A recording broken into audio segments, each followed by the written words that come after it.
തമിഴ്നാട്ടിൽ മഴ ശക്തമായതോടെ മറയൂർ മൂന്നാർ മേഖലകൾ കനത്ത മഞ്ഞിൽ മൂടി.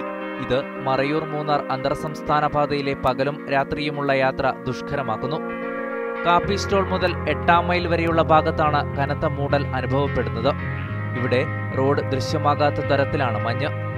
ഇവിടെ എത്തുന്ന വാഹനങ്ങളിലധികവും അന്യസംസ്ഥാനത്തു നിന്നോ അന്യജില്ലയിൽ നിന്നോ ഉള്ളവയാണ്. സ്ഥലപരിചയമില്ലാത്ത ഇവരുടെ വാഹനങ്ങളാണ് പലപ്പോഴും അപകടത്തിൽപ്പെടുന്നത്.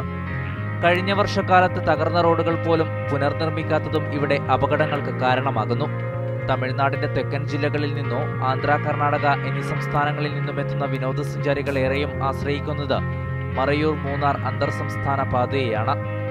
ഇത് മൂന്നാർ ഉദുമൽപെട്ട അന്തർസംസ്ഥാന പാതയാണ്. ഈ പാതയ്ക്ക് ഒരു വശം അഗാധമായ കൊക്കകൾ നിറഞ്ഞതാണ്. ഇവിടെ സംരക്ഷണ വേലി തീർക്കുവാനോ മുന്നറിയിപ്പ് ബോർഡുകൾ സ്ഥാപിക്കുവാനോ അധികൃതർ ഇനിയും തയ്യാറായിട്ടില്ല. മൂന്നാറിൽ നിന്നും ബിജു തറയിൽ, മീഡിയ 1.